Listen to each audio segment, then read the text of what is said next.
Star Network. I'm your regular host, Greg Carr, and this is our weekly hour devoted to conversations that lead to creating a better world, not only for African people, but for everyone working together in our common humanity.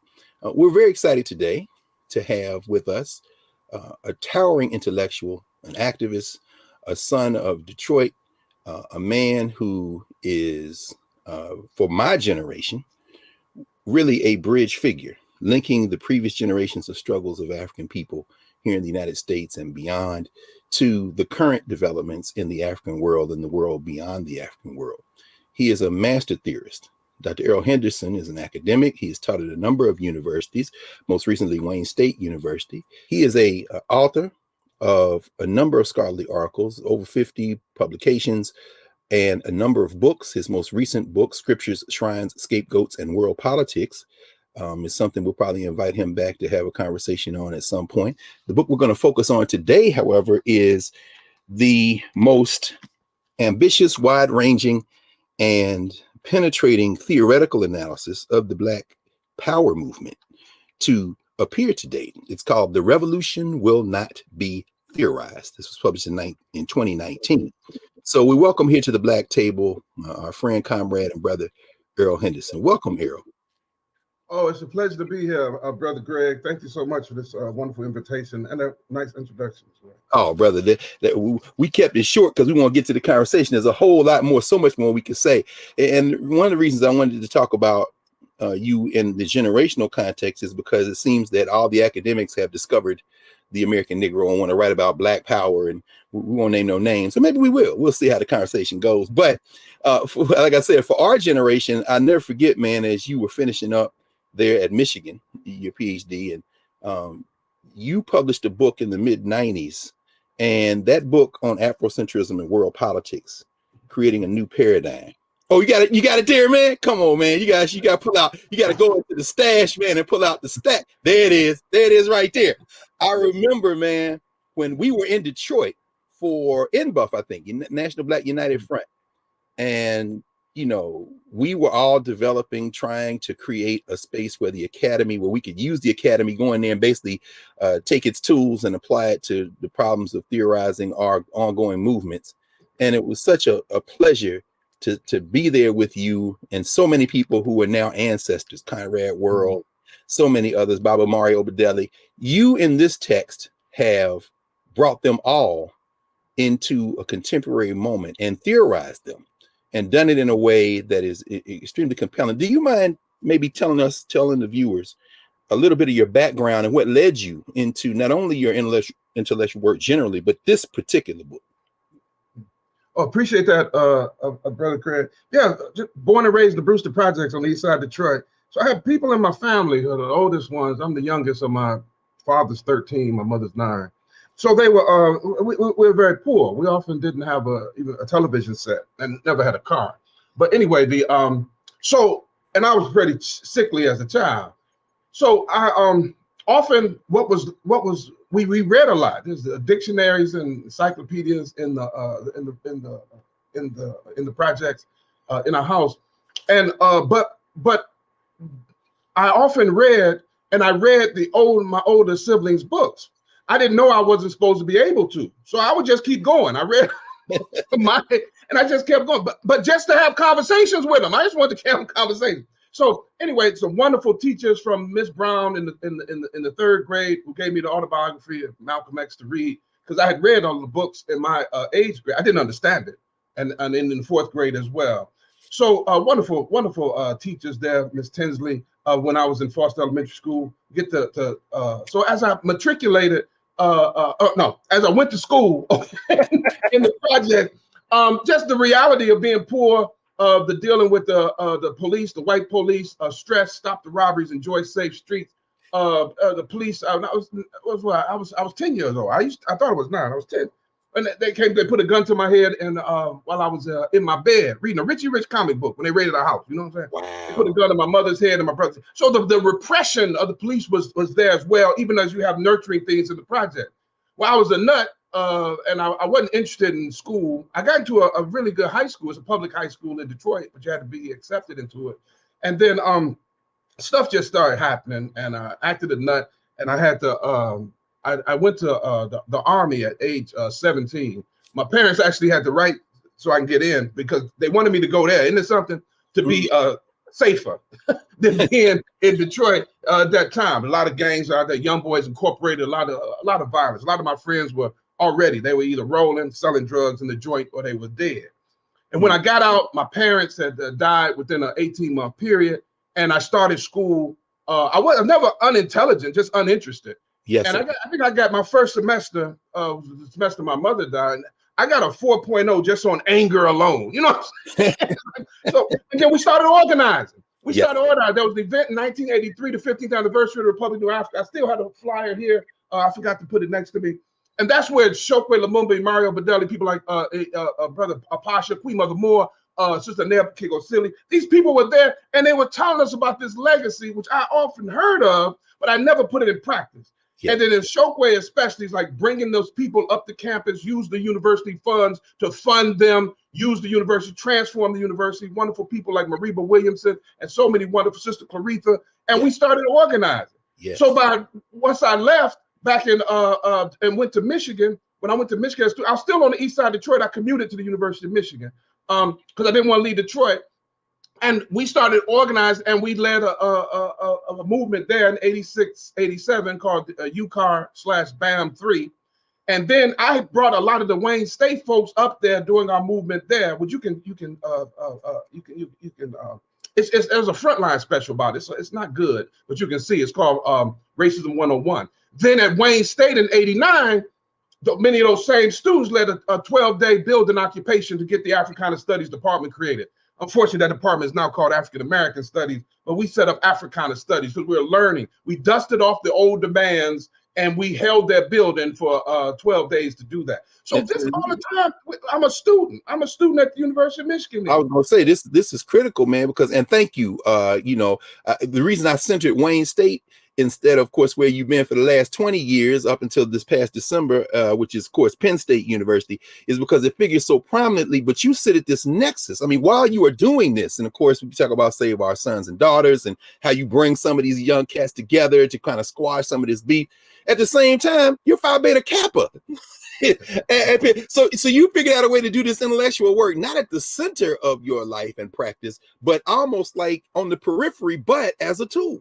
I mean, and you bring all these ancestors in, now ancestors, all these elders of the previous generation into your work. So I'm sorry, I just wanted to mention that because I know I didn't mention Penn State before, but it just figures so prominently. You are indeed a son of Detroit, man, which many people, myself included, look at. If you got to pick one place, not Chicago or New York or LA, it's probably Detroit. I know the NOI would say, since Mecca is there, that Detroit is the center of Black nationalism in this country. But go ahead. I'm sorry, brother. I didn't mean to interrupt, Errol. Yeah, and even before the NOI, which is on Hastings, remember Malcolm's famous say, is Hastings Street still there? Well, the project, the Brewster Project, where I was born on Senate Wine, the next street over is now the Christ the Free. That was Hastings, and the original temple was right on Hastings. But even before him, Anwar Pasha, he knew Farad.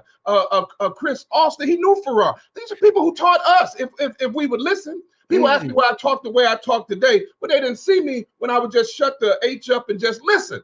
And I would absorb this from these folks who were organizing with us then. Look here, there was a woman organizing with us in the late 80s, early 90s in Detroit.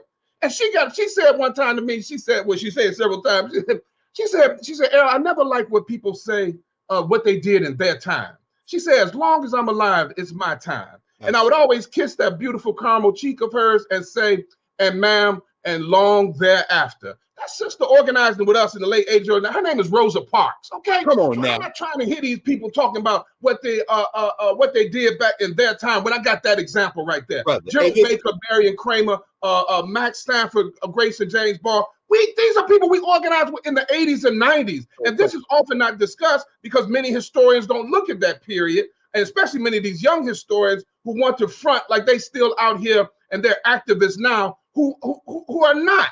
Because it invalidates them, and some of us never accepted that you had to choose either excellent intellectual pursuits or excellent activism. We got models that did both. But to promote both for today, especially many people in the academy, is to repudiate themselves. Because they're constantly trying to tell you what they're doing and writing books is revolutionary. No, you can write about it. But Yes, you sir. still got to go out in the street. And let me just say this: we here at State College, the first use of the police killing of a civilian in State College was Osage Osage. We organized around his death, and we had 2,000 people out here. And you'll see Errol Henderson out there too. But the leadership, people, Tierra Williams, there was 4 women, African-American, Nigerian-American, Sister Nanre, Latina, Sister, and a European-American, Melanie Morrison. And this was the leadership. But these are overwhelmingly white folks who we organized here. I'm not talking about 20 years ago. I'm talking about this is an ongoing struggle, but that was during COVID. Yes, so sir. If you're not activists today, stop calling yourself that. And all I'm saying is that there are many of us who are out here doing this, but often the people will not highlight us because it's a repudiation of themselves while they walk around here, got 5 names before their professorship, some kind of provost and distinguished this, and talking about they making revolution. Are you serious? Sir. Yes, sir. Well, look, listen. This is exactly why we wanted to have you here for this initial, and we're going to have you back many times after this session at the Black Table, because you're really helping us understand the nexus. I mean, you've lived it. It's your life experience. When we come back from the break, we want you to continue in this and pour it right into this book, which really does bring this alive, this nexus of, I don't want to say scholar activism. We know, that too gets kind of complicated. So we're going to come back in a moment in a break with Dr. Errol Henderson, author of The Revolution Will Not Be Theorized, Cultural Revolution in the Black Power Era. We'll be back in a moment here at the Black Table.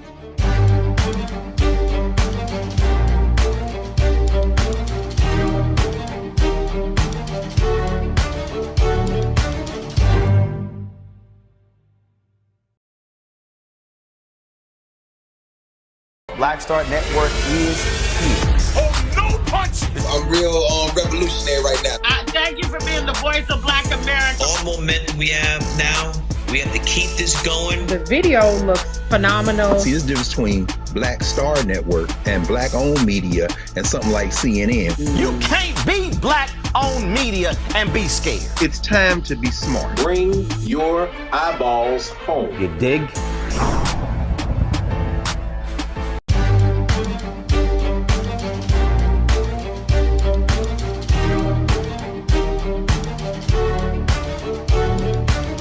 Welcome back to the Black Table here on the Black Star Network. I'm your regular host, Greg Carr, and we're joined today by my friend and brother, our comrade, Dr. Errol Henderson. Errol, when we left, you really walked us into a perfect point of entry for having this conversation about this text and why it's important. Reading recent scholarship, people think it's a revelation that when they call from Mississippi to say, hey, man, we're in a war here with these police, and they call John Conyers' office, Rosa Parks is the one answered the phone. And in some ways, that's how Chokwe Lumumba and them end up down there. Now his son's the mayor. I mean, the connections you draw are not research connections, although you're a master scholar. They are connections mouth to ear, street to street, fist to face, all of this folded together. In this book, you evoke the spirit of another son of the Black Power movement, and certainly someone whose influence, not only in Detroit, but now globally, kind of anchors so much of the Black Power movement work, as you talk about in later chapters, of course, the Republican New Africa and everyone else. Malcolm X. In fact, you call Malcolm X the most influential theorist of the Black Power movement. How important in your mind is it for us to understand what we call the Black Power movement now, and all these academics writing these historical autopsies in their minds, I'm sure, of the Black Power movement? How important is it for us to understand it as a theoretical contribution as well as its antecedents even through today? But walk us through like why you came to write this book and how you situate Malcolm in a way that very few, if any, other people do as a theorist. Yeah, I appreciate the question. And I think it's so important that to appreciate Malcolm's, to appreciate Black nationalism. And this is what's going on in so much of academia and in some movement circle is an anti-Black nationalism because they haven't studied Black nationalism. And I hope we can talk about that. That's why I devote a whole chapter to it, disabusing it of some myths around it. But Minister Malcolm is central. Minister Malcolm theorizes revolution in the United States. And this is what makes him so important. But often Malcolm is appreciated in his activism, but not as a theorist. So think about, Minister Malcolm said, when you think about his argument about revolution, and he talks about revolution based on land, and revolutions involve bloodshed, and he traces us through. This from Message to the Grassroots, was delivered in Detroit in 1963. So, but remember he says, revolutions are bloody, okay? But then in Ballad of the Bullet, Malcolm says these words and these words exactly. But America's in a unique position. She's the only country in history in a position actually to become involved in a bloodless revolution. Hold up, Malcolm. You just said revolutions are bloody. Now this is a bloodless revolution. What was the bloodless revolution? Malcolm was transforming theoretically, not transforming because some Algerian asked him, where does black nationalism leave me? Malcolm could have responded, where does Arab nationalism leave me? What are you talking about? Yes, sir. That's not central. It's central to integrationist argument. What Malcolm was saying is that Malcolm posed that the necessity of a cultural revolution in the United States to transform the culture of Black Americans so that then they can proceed to a political revolution, okay? And why? Because we're people who are denied. We face death just to learn how to read and write. We often were taught we didn't have a culture. So we couldn't mimic the processes that were going on in Africa or the so-called third world, because many of those folks that were not minorities, they were majorities. They are aware of their culture, that colonial apparatus was imposed on them. So their main objective was to destroy the colonial apparatus, remove it, so that they can then have their own cultural flowering. I mean, from Nyerere to Amilcar Cabral, this is what they're struggling with, okay?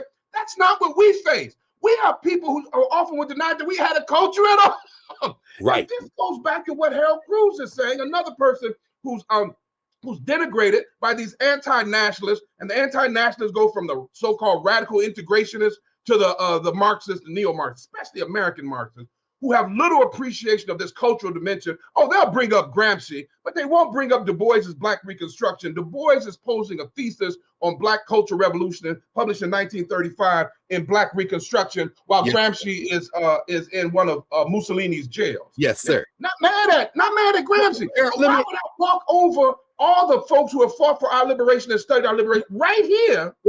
Go to an Italian Marxist and tell me how to work through revolution in my country. No question. In fact, let me ask you about that, Errol, because one of the many brilliant points in the book, you walk us through these early theoreticians. I mean, when you say that in many ways, Du Bois and Black Reconstruction historicizes this movement and gives us some political language in some ways. And then you say he misses the moment perhaps for someone like an Alain Locke, who in some ways theorizes the movement, gives that kind of voice to what could become a cultural articulation. And then of course, Harold Cruz, which, I mean, again, people writing about Cruz, but you got a different point of entry for Cruz when you say he gives us some articulation of how that might look in terms of institutional forms, particularly with the use of mass communication media.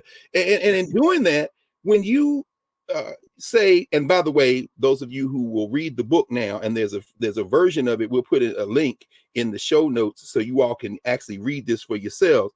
When you lead us through the Revolutionary Action Movement, through us, through the Republic of New Africa, and then through the League of Revolutionary Black Workers, and through the Congress of African Peoples and the Shrine of the Black Madonna, you grapple with this question of culture.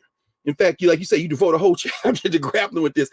And could you let us give us some insight into how you think about how Malcolm X, this major theoretician taken from us far too soon, how those who come in the wake, whether it be the Obadeli brothers, whether it be James Grace, well, not James Grace Lee Boggs in that sense, but others like, those who at the shrine, certainly, how they, perhaps the Panthers, us, miss the kind of organic development of this cultural thesis and fall victim to a term that I thought was fascinating, this reverse civilizationism, skipping over African-American culture, whereas Du Bois, who himself not particularly religious, as we know, still sees the value of the Black church, but they missed that moment. Walk us through how these organizations come in the wake of Malcolm, and as you say, the question of culture never quite connects to this question of organizing African people in the United States. And I so appreciate that, Brother Carr. Please keep me on point. But this is Alain Locke, the Pulitzer Prize winning biography of Alain Locke. It speaks to this because Alain Locke wrote about culture in ways that no one at the time did. The first African-American wrote. But I want to come back to that. Essential. Wilson Moses is creative conflict in African-American thought. It engages with these different theoretical arguments. Wilson Moses' work on black nationalism is excellent. And Wilson Moses don't like black nationalism. Listen, but man. He's an excellent historian that he gives it its due. Errol, These other folks will write us out. So let me speak directly to your Errol, point.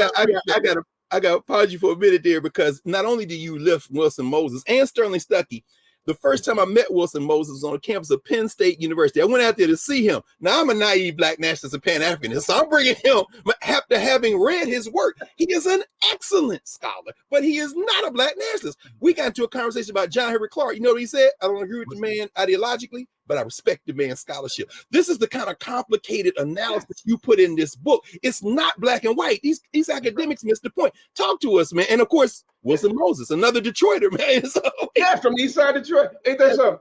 And I never met him until I got to Penn State, but I first met his books in the Shrine of Black Madonna bookstore on the west side of Detroit when I was a student. But you're right on point, is that part of the problem is too many historians are writing this with very little political analysis. They write narrative history, or when they do put political analysis, they graft it. They want to make Malcolm a radical integration. Malcolm was calling himself a black nationalist on the Friday before his assassination. He said, if you want to see the black nationalists, come down to the Audubon. He wasn't confused. Those were his words exactly. That is the one to see the black nationalists. That's the Friday before his assassination. But these folks have convinced you that he was some kind of looking to be a Marxist. What did he say about why Khrushchev and Mao couldn't get together? He said that Russian Revolution, that was white nationalism. He said, so anyway, but I want to stay on point. No, that's not anyway, because of course, as you know, and have written and discussed, as we know, not only is he calling himself that, but shortly before he makes transition there at the Audubon Ballroom, who's standing up there next to him? Fannie Lou Hamer, who they want to make into an integration. So, y'all, please understand. But go ahead, Bob. You about to make a point on Cruz. So the Christ of the Negro intellectual. So Cruz is with us in Michigan. He's one of the professors that supported us. There were quite a few black professors, some of them prominent now, who did not support us in our student movement. But Cruz, what's so important about this is his focusing on culture. And I want to make sure I hit reverse civilizationism. But Cruz is talking about how to revolutionize the civil rights movement. People denigrate Cruz, or these anti-nationalists will, because they don't like something he said about Michael Gold and Lorraine Hansberry. Meanwhile, Marxists will cite Althusser, who killed his wife. He killed his wife, but they'll still cite his work. I'm supposed to give up Harold Cruz because you don't like something he wrote about Michael Gold. That'd be for real. But that's how trivially they'll speak black theorists. He's not making a universal theory about a revolution. He's talking about how to revolutionize an ongoing movement, the civil rights movement. He's not making a general theory. So that's what people miss. What Malcolm is appreciating is that he thinks that the Africans are ahead of the African Americans with respect to their revolutionary orientation. And some of this now is due to their cultural clarity. Okay. Malcolm, many black nationalists of the 19th century, and Moses talks about this. Black nationalism is the oldest theoretical orientation or ideological orientation of black Americans. It goes back to the 18th century, not the 19th. But in the 19th century, he said many of the black nationalists used the language of civilizing the African, you see? And we call that civilizationism, to bring Christianity and technology, okay? But they weren't white supremacists. Don't get it twisted. So they used that language, though. And Moses calls that civilization. Malcolm, but when Du Bois comes along, Du Bois shows that not only do African Americans have a culture, the only cultural product that's legitimately cultural product that comes from America in the sense of the body politic, not including the Native Americans who were taken out of the body politic, but that African Americans culture, this is what he evokes, the sorrow songs, etc. But also Africans has a long, majestic culture, how you say, almost. We're talking about ancient, not just ancient Egypt, but Africa throughout Africa. Well, sub-Saharan Africa. I'm sorry, I'm stumbling over words. No. To make the point you're making, you know, in the 19th century, it's not static, as you say. Whether it be Edward Wilmot Blyden, who goes with a very Christian orientation, but by the time you get to Christianity, Islam, and the Negro race, he realizes then African life and customs, he's being radicalized by continental Africans, or Martin Delaney, as you raised, you know, who's got on African clothes one moment and a Union uniform the next moment. Like you said, oh my goodness. Come on, bro. So you mean black folks can actually learn and develop their theoretical sense. One of the people who helped us organize, walking around with a kufi at almost 90 years old, was a brother named Chris Austin. Chris Austin was one of the most important Communist Party organizers and his father's house is where Noble Drew Ali, Moorish Science Temple met on Leland Street in Detroit. He's the first one to tell me about Cali House and the ex-slave bounty and pension association. But he's wearing a kufi organizing on the east side of Detroit. This is Chris Austin. This is a different kind of Marxist. You see what I'm saying? So I want to be clear. So what Malcolm says is that Africans, unlike the 19th century nationalists who said Americans would civilize the Africans, Malcolm said, look, they're ahead of us.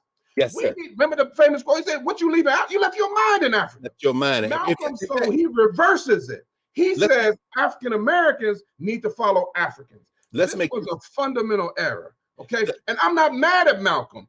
It's not personal. And this is what these other folks get. I'm not writing biographies. And I'm not trying to go home with these people. Right. I'm trying to develop their theoretical argument. Well, what I say about Malcolm, if Malcolm could have seen Watts, if he could have seen what black folks would do right after the Voting Rights Act, if he could only have lived to see Watts, he would have changed this. He would have said, oh, we don't have to follow anyone, because there's no historical figure, no historical people that fits our present situation of racial minority in the most powerful country in the world that doesn't have initial but has secondary, doesn't have primary, has secondary land claim rights.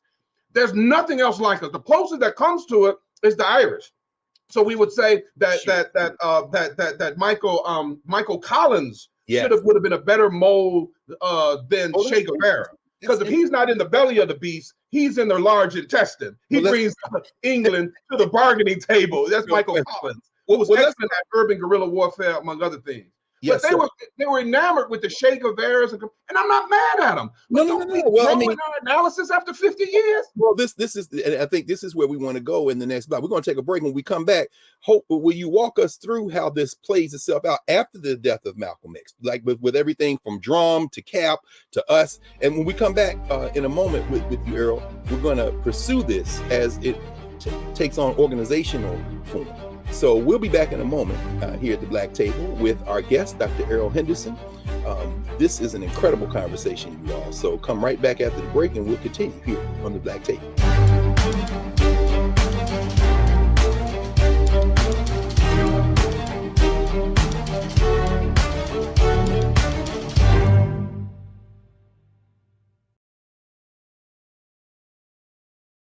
When you talk about blackness and what happens in black culture, we're about covering these things that matter to us, speaking to our issues and concerns. This is a genuine people-powered movement. There's a lot of stuff that we're not getting. You get it, and you spread the word. We wish to plead our own cause.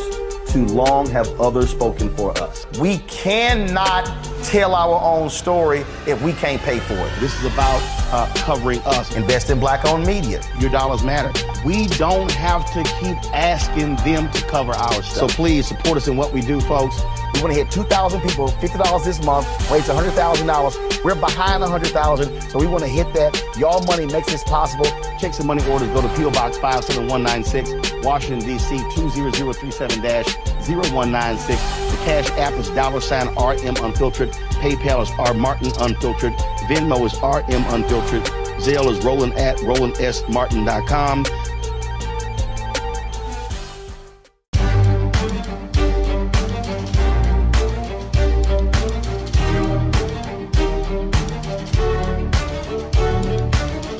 Welcome back to the Black Table here on the Black Star Network. Please support the Black Star Network. Download the app, join the Bring the Funk fan club, tell all your friends. This conversation is one that you won't find anywhere else. So in fact, support all the shows here on the network. When we left with our guest, Dr. Errol Anthony Henderson, we were talking about this question of African culture here in the United States, African American culture, and the distinct nature of it. Errol, you write so powerfully, not only about these theoreticians, and you weave everybody from James and Grace Lee Boggs to Harry Haywood, the whole conversation between the Marxists and the Black nationalists. But you talk about the applied theory in these major organizations. Take your pick, brother. I don't know whether you want to start with the Revolutionary Action Movement, our friend and brother, Muhammad Ahmad, of course, the great Max Stanford. If you want to talk about us and, of course, the impact of us, even to this day, as you write about it in terms of its cultural dimensions, the Black Panthers, maybe you want to pursue some of that and how their focus on The lumpen, so to speak, proletariat provides both a point of entry, but a missed set of opportunities. Certainly your conversation around Drum and your conversation around the League of Revolutionary Black Workers, focusing on the working class folk in the community, really opens some insights. And these are many things many of our people who are watching now may not be aware of, at least initially, but they probably know some people who were touched by some of this stuff. And then, of course, the Congress of African People, the cultural turn, some of the institutions that still exist to this day, like Third World Press that you write about, and the Shrine of the Black Madonna, which, of course, is still going strong. Any of those, brother, please walk us through how, and you might combine all of them. I know, more than capable of doing that, how this question that Malcolm leaves provides points of entry, also missed opportunities, and maybe some engagement with this vibrant, living African-American culture that Du Bois is aware of, that Locke theorizes in some ways, and that Cruz says must be at the center of anything we do that is uniquely Africans here in the United States. Yes, and isn't this something that Cruz argued that one of the shortcomings that we have was that we didn't control media in the 1960s, and meanwhile. And folks are asking me in the era of social media, what's the relevance of Harold Cruz?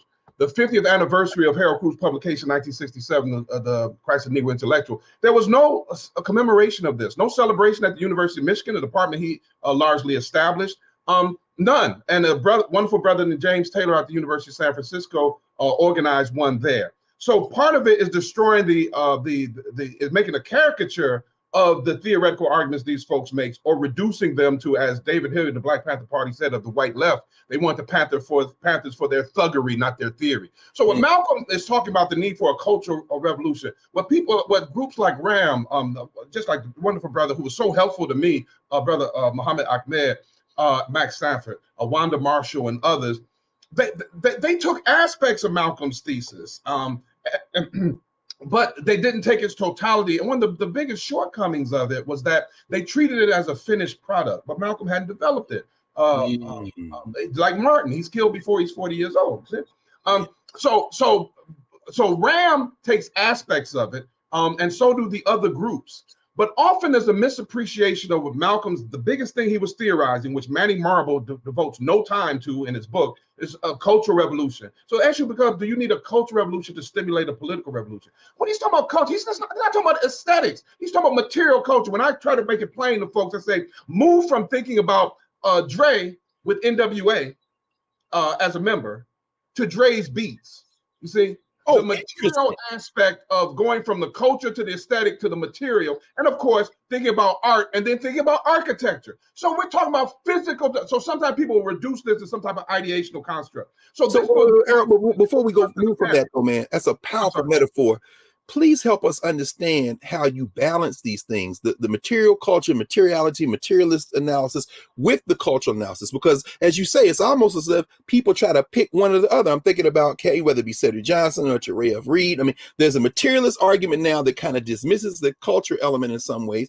And then there's a cultural element that dismisses the materialist element. And as you write about in Us, which has been hugely influential in many ways in culture, they're not Marxists. They come to socialism, but all this is a work in progress. How do you theoretically kind of describe what is a clear tension, sometimes open conflict between Marxism and the cultural dimension? How do you reconcile that in your work, and how do these organizations and individuals and communities kind of reconcile it, even if they're not doing it consciously as they grapple with trying to serve our people? Because they didn't study Black nationalism in the theoretical sense. And I'm not mad at them. They're doing other things. You know what I'm saying? Other important things. But it goes back to the general strike and slave. There was a slave revolution. If you know the big lie, that's the biggest lie. There was a slave revolution. That's not a metaphor. I mean that empirically, theoretically. There's a slave revolution that Du Bois talks about in Black Reconstruction. 196,000 that joined the Union Army to fight against their former slave masters, and 300,000 in support. Neither the Union nor the Confederacy had as their initial war aims the freedom of slaves. We did that. And how do we do that? Through an alliance with the Union Army. And folks say this superficial Marxists say, like, well, you can't. Now you're going to organize with the capitalists. Tell me one war you find that's fought without allies. These people are not saying these are our friends. These are our allies. And these same people will then laud Mao Zedong for his alliance with other folks, including Richard Nixon, as his practical politics or his strategic thinking. But black folks can't have that strategic thing. So what I want to make sure, this nexus between cultural revolution and political, it's not a contradiction in the condition of black Americans. So there was a slave revolution that shows the model. There was a transformation of slave religion in the slave quarters that supported the general strike, what Du Bois calls the general strike. But beyond the general strike, Frederick Douglass made it clear that you got many whites, and they don't want to fight a so-called, I won't use the word, the type of war, the N-word war. Yes, sir. They don't want to fight that. They're destroying, they're killing Negroes in orphanages. That's right.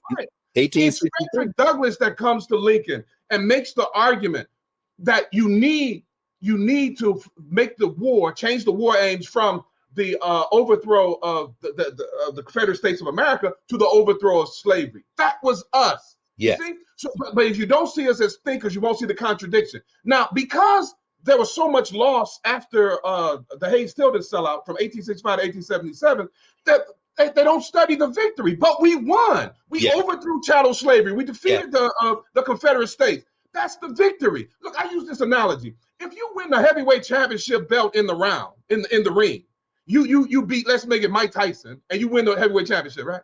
Yeah. On your way home, somebody rob you and take your belt. You're still the heavyweight champion. The champ. Analogy to Reconstruction. Because, so if you want to learn how to become champion, study what happened in the ring. You want to learn how to wage revolution in this country. The only successful revolution in this country in the U.S. body was the slave revolution. They didn't study it like that. Graham came close to it because they studied the general strike. You can see it in their discussions, and I talk about this quite a bit. Us realized this. Us and the Panthers, they separated the two. So their quarrel becomes, could you have a cultural revolution before a political revolution, or must you have a political revolution that will then recreate its own culture? That's what the Panthers' position was. The first one was us's position. But this should have been something that had been resolved a century earlier. But they didn't study, even our activists didn't study them as theorists. And then from your theory comes your strategy. We don't keep this in the abstract. From your strategy comes your program. Let me ask. The programming of the Panthers was separate from us. And the beauty of I'm sorry. Go ahead. G. No. You make that point about the beauty of us, though, brother. Please. Yes, the beauty of us is not so simply Kwanzaa and the attempt to make Watts an independent city. That's often not studied in the study of us. Scott Brown's work is excellent. But it's James M. Toomey. And Toomey is one of the important theorists in us. Us is not reducible to Maulana Karenga. No. But in Toomey, and think of the relevance of Toomey. Think about Kwanzaa on the one hand and juicy fruit on the other one. You don't have juicy fruit, you don't have Biggie. You know what I'm saying? That's right. Well, that's right. Well, but that's why I love that Dre analogy you made. You know, I mean, the whole notion of NWA. Listen to the beats. This steady beat, which finds, of course, institutional formation, as you write, in the Black church. That church that Du Bois centers, that church that Locke understands, that church that's rejected, as you say, whether it be us or the Panthers, that church that finds some iteration in the form of the shrine, but a rejection in camp in some ways. You know, but the modality continues. And I think this is part of the genius of your work, brother. You, even as you're critiquing these institutional formations, you're also lifting up the fact that those who are the closest in terms of working with our people, whether it be the League, you know, certainly the Shrine, are still benefiting from that connection. We got about a minute left on the clock. I don't know if you want to make a comment, and then we'll come back after the break and continue. And remember, Huey and a lot of these folks come to this realization after, but often folks won't study them after the 60s. Huey said, when the Black Panther Party distanced ourselves from the Black church, we would distance ourselves from the Black community. He realized that. And of course, Jaramogi institutionalized this. And when I talk about this, that beautiful picture of the Black Madonna and Child painted by Glanton Dowdell, you know who's holding the brushes while Glanton's painting that?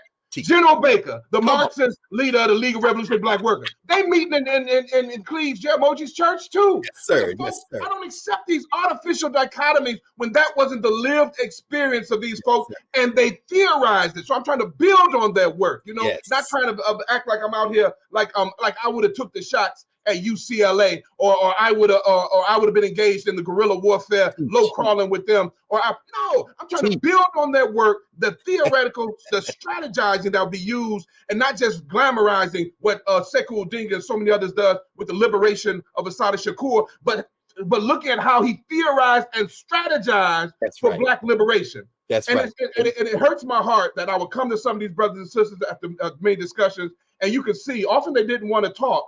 But once they found out I wasn't a historian and I'm not doing a biography, I went to work on their theory, how they thought. They were just, oh my good, they were nonplussed. And it was like few people had ever asked them about their theorizing. And that's why they work with me so much. And plus they work with me as an activist too, as like a younger brother too. And I think that's the key to this, man. I think you one of the few people who could have even done this kind of work. And the fact that you did it is a real testament. We're going to come back after the break, and we want you to continue this conversation and kind of lead us into your analysis of what we see today in terms of these institutional formations and Black struggle here in the United States. So we'll be back in a moment with our friend and brother and comrade, Errol Anthony Henderson, author of The Revolution Will Not Be Theorized, Cultural Revolution in the Black Power Era, back here on the Black Star Network with the Black Tape. Back in a moment.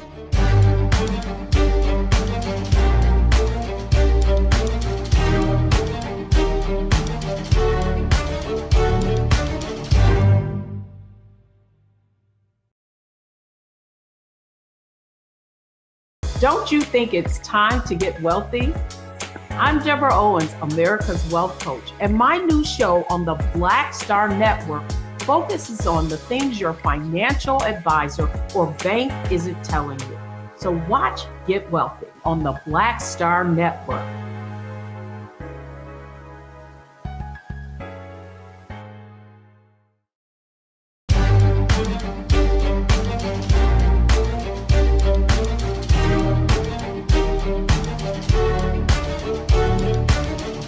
Welcome back to the Black Star Network here at the Black Table. Please support the Black Star Network. Download the app, join the Bring the Funk fan club, tell your friends, and you see the kind of conversation we're having today. And on all our shows, you have this type of quality. Errol, when we left, you again having us understand how folk in the wake of some of these movements, some of which persist, continue to benefit from theorizing this work, and you've done it as well. You know, I had so many questions. We're going to have you back. Of course, we're going to have you back anyway, but we may have to do a part 2 on this book in particular because, you know, the historically Black colleges. We talked a couple of weeks ago on the show about Ralph Bunche and how Bunche, his analysis of decolonialism, didn't benefit from his faculty colleague Elaine Locke, who was right there. You talk a little bit about how Du Bois glimpses the possibilities of education, and even Hakeem Al-Budi and them. And even us at some moment in terms of independent institution building, we both, of course, know and work with institution builders, whether it be CB or any of those formations. In fact, last time I saw you physically, you were there, you gave words at the ritual for Kwame Kenyatta, of course, at the Wright Museum, your beloved Wright Museum. Could you talk a little bit about how these institutions continued to develop and have impacted even our work today, and how theoretical work is at the center of this lived work, this practice? Yes, and it's so important that folks appreciate, when I talk about theory and talk about empirical theory, I mean theory, you need theory to guide your doctrine, and then your strategy and your program. For example, if you got if you got a theory that argues for the violent overthrow of a country, then you don't have a doctrine that's defensive. You see, you need an offensive strategy, offensive doctrine, and then strategies, and the classic ones we teach in military science: maneuver, attrition, and punishment. The punishment can include guerrilla warfare, will fall into that. Then you have to, and some folks thought about these seriously, because you had, not just because you had veterans like Gaidi Obadeli, Brother Damu, a range of veterans, but all the way back to the Black abolitionists that Kelly Jackson writes about with that wonderful little firearm on the front of her book. Black abolitionists who fought like Harriet and Harriet Hayden and others. But I also want to make this point when I get to this. You mentioned these 2 books, The Revolution and my latest book. Both of those books, when I publish, are free. Okay. This one's published by University of Michigan Press. This is from SUNY. They're not obscure presses. They're free. And what strikes me is you have folks who will make a class analysis, and this comes from growing up in the project. but they don't know how to make their book free. I'm not against selling books, don't get me wrong. But when you don't deal with the state of academia today, where a lot of this information is embargoed, they don't have, but you got a class analysis about other things, you should be challenged on that. Absolutely. Today, and by the way, you all, by free, he means, of course, the digital versions, which can be downloaded, will provide the information that you can get those. And of course, I'll send a PDF of the whole book to anybody who's interested. But they are free, and it's through what's called the Tome Initiative. They will make your books free, and it's not just So I want to make that clear. Yes. But to your point, when you don't have folks grounded in this, you get stuff like this. There was an article by, I think, Robin Kelly in the Boston Review. He was talking about the debate between Michael Dyson and Cornel West, which don't interest me remotely. That Black intellectuals disagree. Who cares? You're supposed to disagree. But watch this. He says the resolution of their disagreement is to be found in Jackson, Mississippi. In all his analysis, Robin Kelly, so you know Jackson, that's Chokwe Lumumba and then Chokwe Antar and Sister Rukia Lumumba, right? Absolutely. At no time does he mention Black nationalism. How do you invoke that without that? That's what I mean. Let's take a moment here because we don't have a whole lot of time. But I want you to elevate that, because you talk, particularly when you talk about the shrine, how much of this energy gets driven into Black elected officials, and how this whether it be Ras Baraka in Newark, of course, you trace the history through CAP or Committee for Unified Newark, and whether it be Jackson, as you say, with our friend and brother Antar and our sister Rukia, and what's going on in Jackson, Malcolm X grassroots movement and all that, and of course you evoke Sekou Dinga is very important. You know, to do how should we look at contemporary moments? We see these young brothers in Tennessee, for example, the brother Justin Pearson in the well of the Tennessee legislature with a dashiki on, but sounding like Martin Luther King. Help us understand the legacy of this Black Power movement, the living legacy as it continues, and how politics is just one dimension of the impact of this movement. It's constantly Black. It's constantly Black, and it's constantly oriented toward Black nationalism. From Black Lives Matter today, which really comes out of the movement for justice for Oscar Grant. And what people often confuse is the decentralized leadership. Composition of your movement doesn't suggest its revolutionary value. So because you have an expansive group of Blacks, from Black women, Black men, to trans people, that doesn't suggest your movement is revolutionary. Just like you have the gay oriented log cabin Republicans, you know what I'm saying? That doesn't mean it's revolutionary. It's your strategy and objectives. This is a critical point to make. Your identity isn't your politics. Is that what you're saying? Right. People might confuse. See, this is a very important point you're raising here, bro. Yeah. Remember what I remember Jesse said that. He said, I think we should be sober. But you don't get points for being sober. That doesn't tell me about your character. That doesn't tell me about your.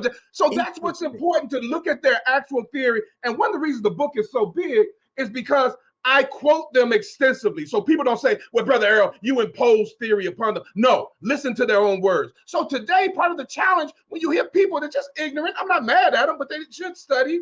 When they say it's not just your grandmother's civil rights movement. If you knew the civil rights movement, you wouldn't talk like that. You see? So it's looking at the theory, and what happens when you don't have theory and you're talking about anti this and anti this. I don't define myself in those ways. What fills in for theory? Often some neo-Marxism, some liberal integrationism, or some radical integrationism. They're anti-Black nationalists. So even as they pose paradigms for Black liberation, they remove the one paradigm that's specifically key to that, and they often make a caricature of it. They won't let you reduce Marxism to Stalinism, but they'll reduce Black nationalism to the worst representative of it. Have no sense of progressive or revolutionary Black nationalism. So the League of Revolutionary Black Workers, they took the model of the general strike, which is our model. You can argue that even the Montgomery bus boycott, but those are aspects of general strikes.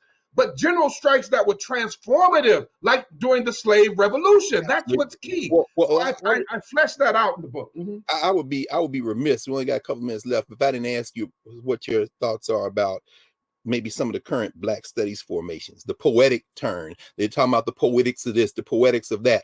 But I mean, you know, one turn is away from Black nationalism, but the other turn seems to make everything Black nationalism. I don't know if you have any thoughts about how the Black Power movement teaches us the relationship between theory and practice has to be kind of organic. I mean, I see a lot of fascinating stuff on black Afrofuturism, all this, but I'm wondering what the political dimensions of it are. If you have any thoughts about that. Yes, and I don't fit these arbitrary modes. I'm also a published poet, published by a university press, so not just stuff I publish myself.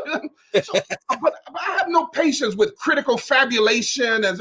We want empirical theory to change an empirical reality. Now, as a scholar, I'm methodologically plural and I'm broad. I say that with my students. I'm dogmatically against dogma and absolutely against absolutes. Okay, so people will hear how I talk, but in the classroom, I don't do advocacy. I do accuracy. People didn't sign up in my class to become my advocate, and I don't want them to be.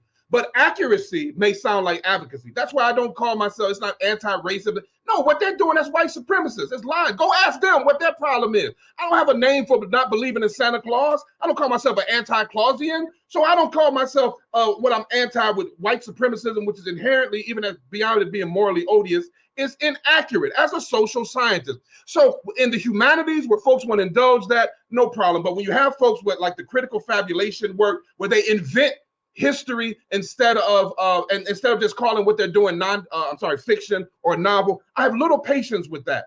So I do quantitative work. I'm methodologically plural. I do a range of different types because my methods are not my identity either. What you have is folks who depend on the ignorance of those listening to them to create caricatures of the actual tools for their liberation. But didn't the old heads tell us before, people who won't treat you right won't teach you right. That's right. Everything that comes in the form of black folks don't mean that's oriented towards your liberation. No so the book is 500 pages because I developed these theoretical arguments. And when people say, well, Brother Errol, well, how you know people like, the grassroots going to read that? I said every weekend you find the grassroots reading books with words like Thessalonians, Corinthians. I still don't know what a Corinthian is, Brother Greg, but because we got dictionaries. Come on, brother.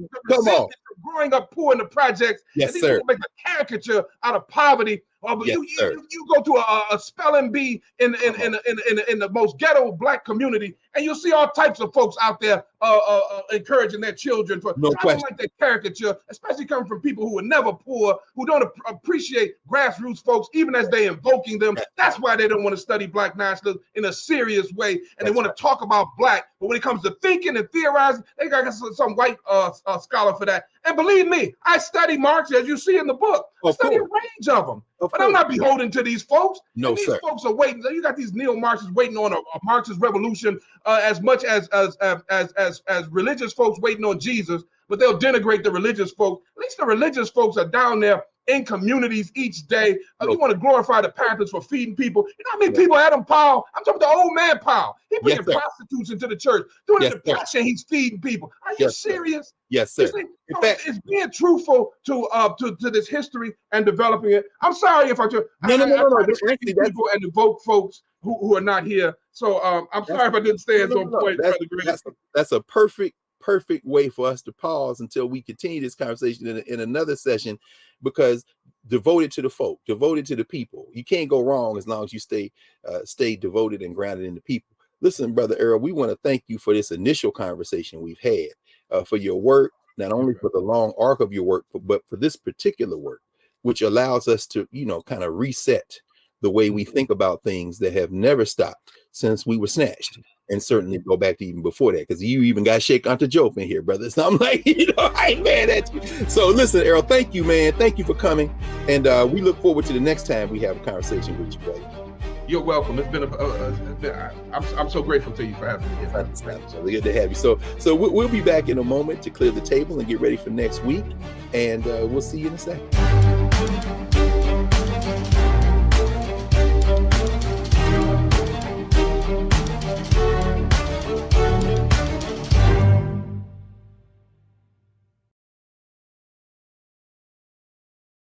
Hatred on the streets, a horrific scene, a white nationalist rally that descended into deadly violence. White people are losing their damn minds. As an angry pro-Trump mob storms the U.S. Capitol, we're about to see the rise of what I call white minority resistance. We have seen white folks in this country who simply cannot tolerate black folks voting. I think what we're seeing is the inevitable result of violent denial. This is part of American history. Every time that people of color have made progress, whether real or symbolic, there has been what Errol Henderson at Emory University calls white rage as a backlash. This is the rise of the Proud Boys and the Boogaloo Boys. America, there's going to be more of this. Here's all the Proud Boys, guys. This country is getting increasingly racist in its behaviors and its attitudes because of the fear of white people. The fear that they're taking our jobs, they're taking our resources, they're taking our women. This is white fear.